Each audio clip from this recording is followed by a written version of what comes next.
Oh, hey guys, how you doing? It's Henry at Mowers and Blowers.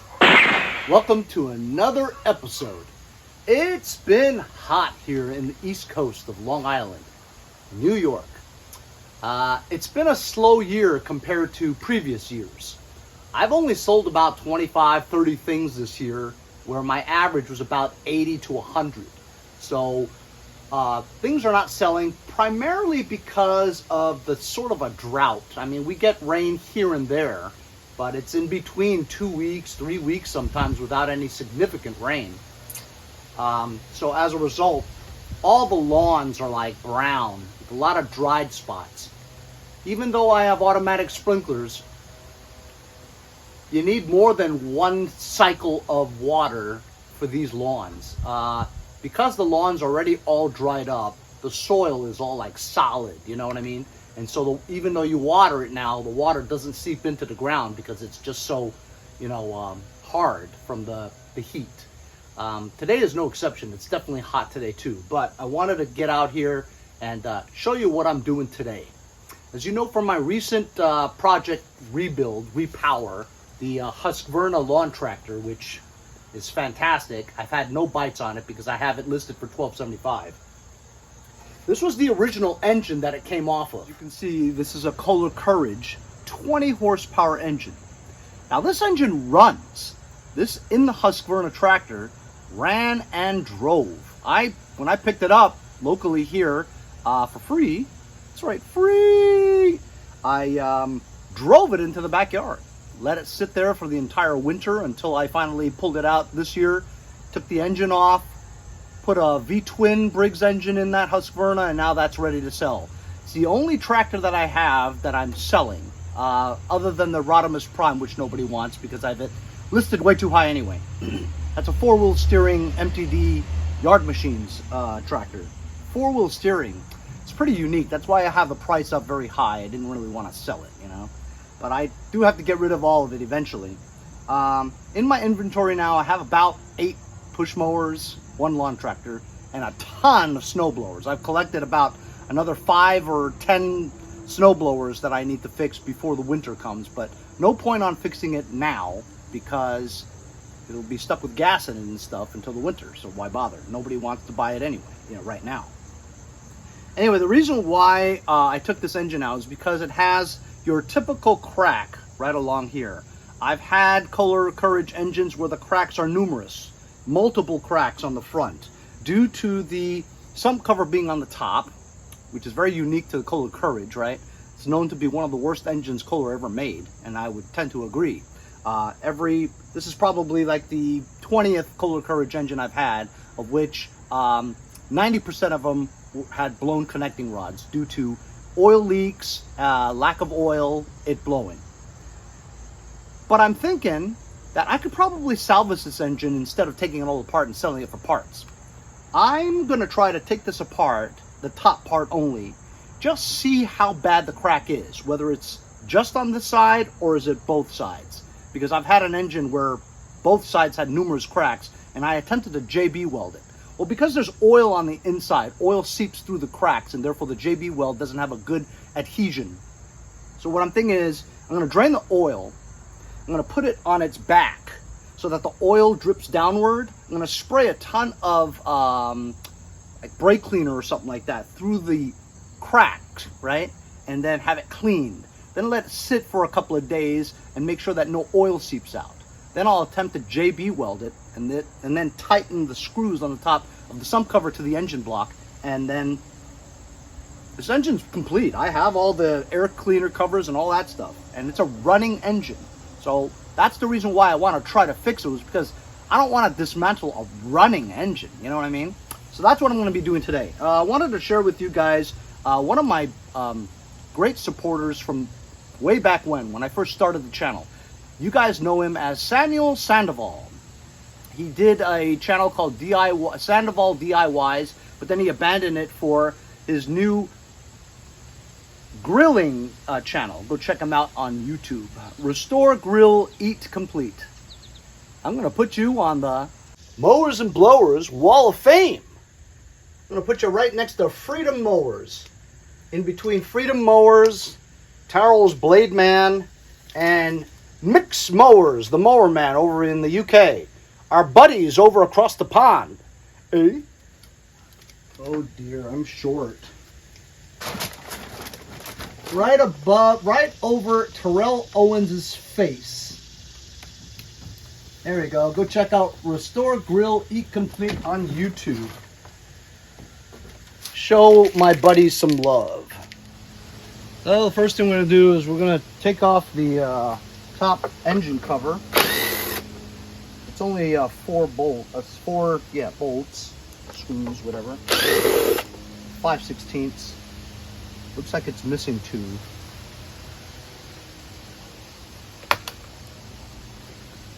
Gotta take the dipstick out. Dipstick? You're a dipstick! A 14-karat dipstick! I haven't done that skid in a while.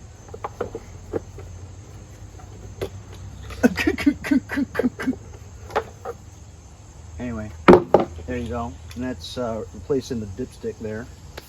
Let's check it out now. So here we go. Got you close up now. And that's how it looks. Remember, everything works. This thing runs, starts up easily and all that stuff. So usually it's this sump cover here. These bolts are usually loose. You can kind of see that that's like, that's not even tight. I'm finger loosening this, see? So if you just tighten these bolts up a little, maybe that would help. You see that there's a lot of oil residue there from the leakage. Usually the V-shaped front valve cover is also bad because it has the cork gasket in there. Let me just run my fingers underneath and see if it's been leaking. I mean, it's going to be dirty anyway, but and it does look like there's some oil residue, fresh oil leakage, see? I got a fix for that due to a friend. And as usual, I don't remember where it is. Anyway, it's a product from my friend over at Burgins Garage. I'll leave the fix video in the description if you guys are interested.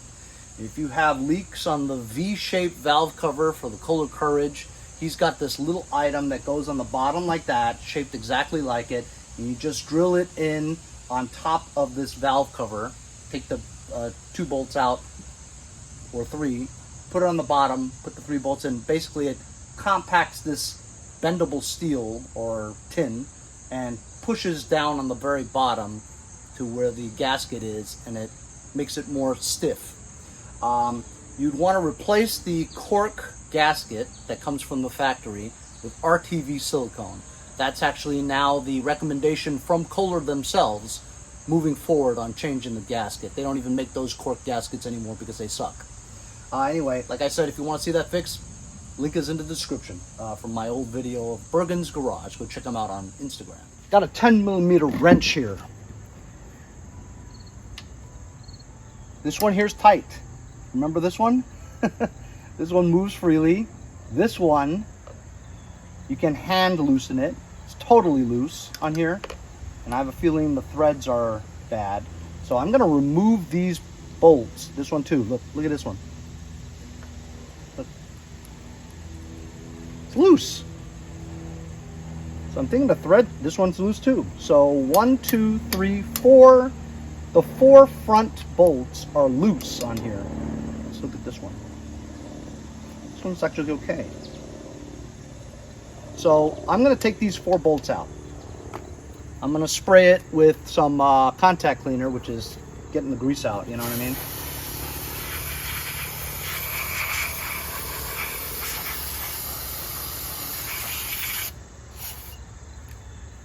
I just tested the torque on the head and it looks good.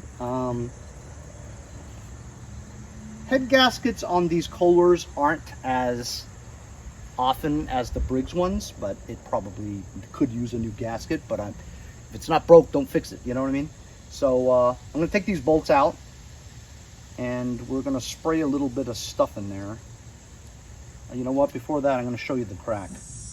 Here we go. So looks like the only crack there is one. It's pretty long actually.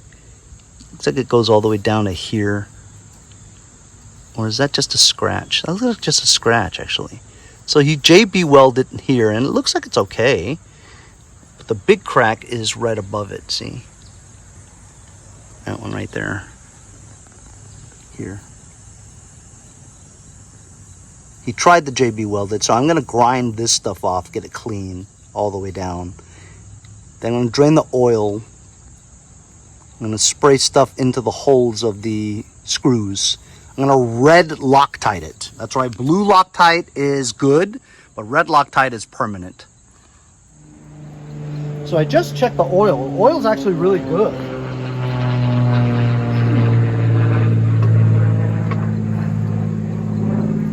I'm just going to put the engine like that so it exposes the crack really well. Then I'm going to get a grinder, not a grinder, but a wired wheel bristle drill, and drill out the old Jbweld.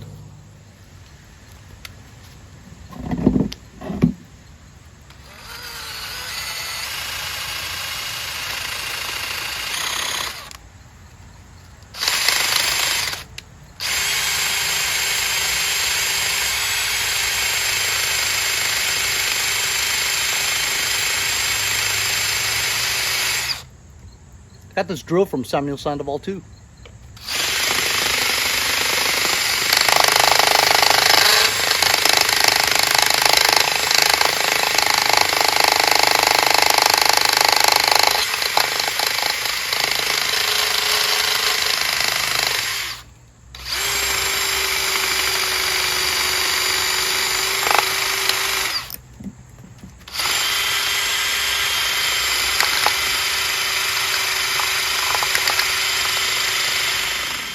It was getting kind of difficult to get into the crevices, so I'm using a Dremel tool. Got this from a subscriber too, Roger McDonald or Ernie McDonald. One of those McDonald guys.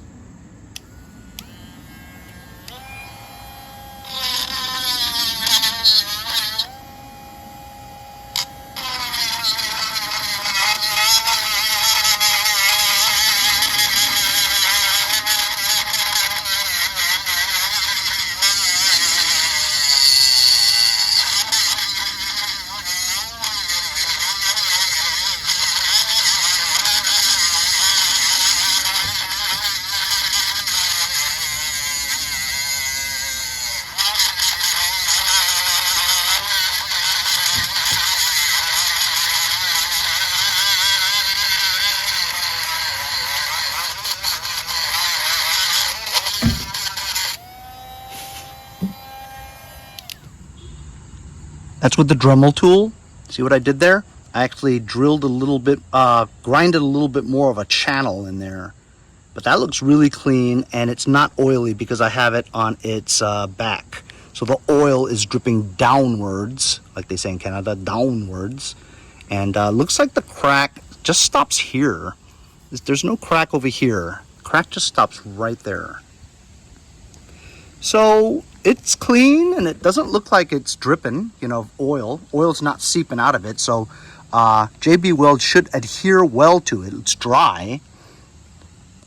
So that's the extent of the crack. Definitely is not as bad as my other engine where it had numerous cracks on this side as well as the other side. I'm going to inspect the other side soon.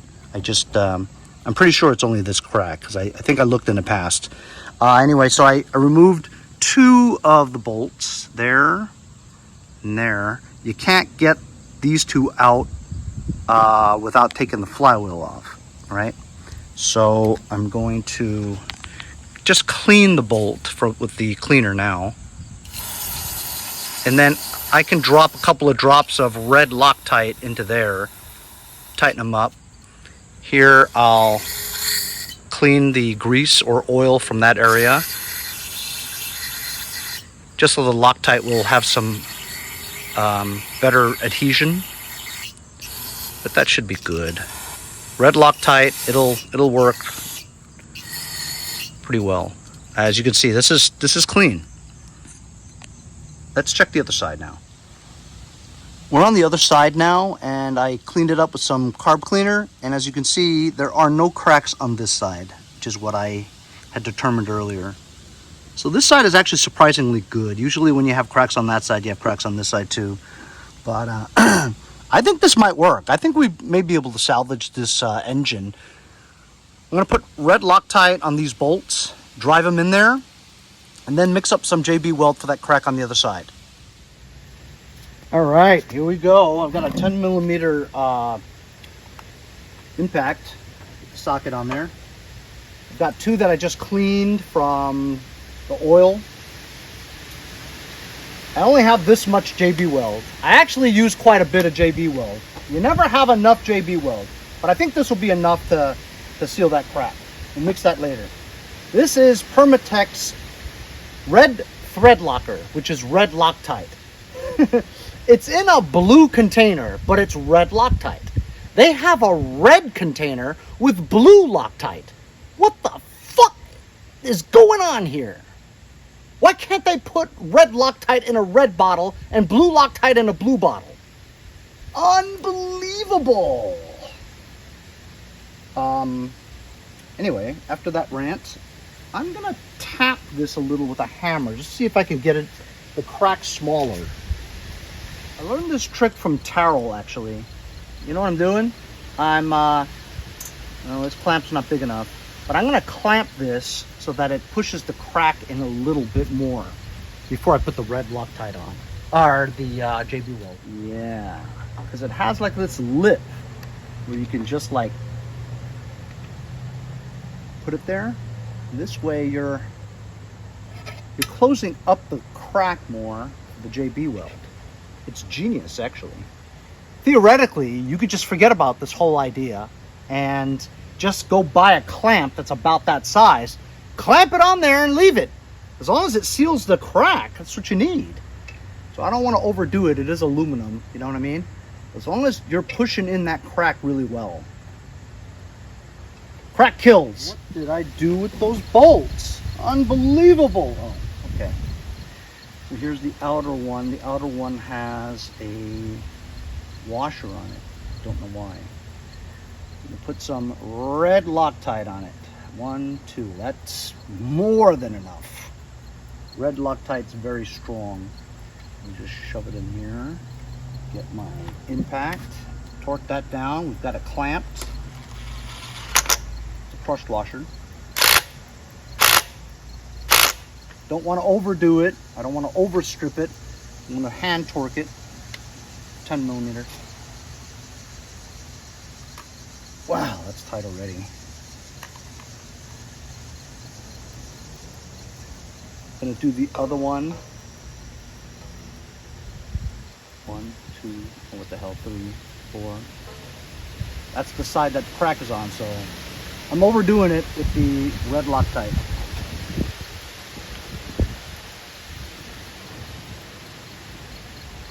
Actually, that one may be the one with the washers, but whatever. This is cleaner that way. Oh, you see that? Look at that. Once I did that, the clamp went out. Came off. So tightened it. No, won't go anymore. That's it. Now I can't get to this one. I'm going to put red Loctite just from here, from this area. Ooh, looks like I need to get some red Loctite. I need some red Loctite and some new Jbweld. That's what I need to do the next time I'm at a store. So I'll just slowly wrench that in because I can't get an impact in there. But I better do it quick because the red Loctite seemingly dries relatively quickly. Henry, you can't see. Your hand's in the way. Well, how else am I going to do it? Hey, is that guy Henry talking to himself? No, that's his alter ego. Oh, I have one of those. Yeah.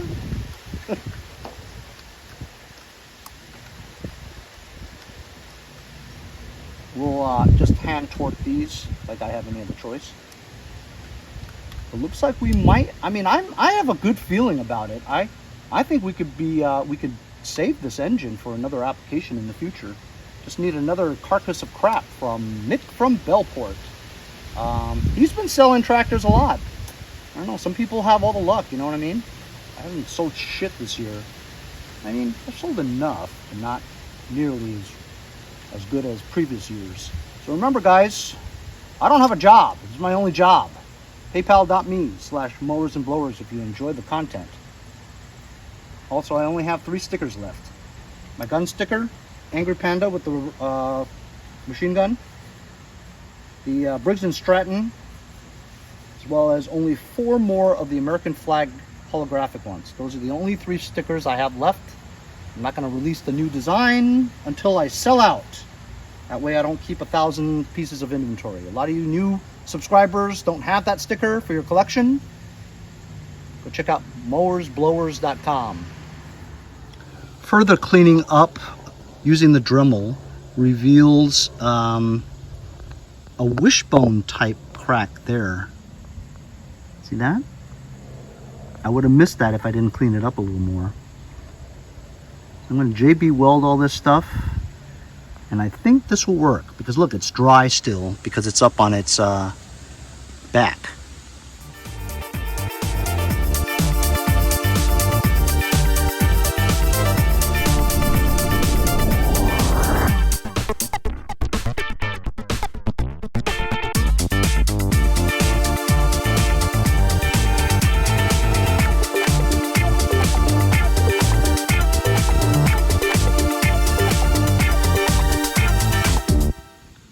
Okay, I mixed a little too much, so I just covered up what I wanted to cover up.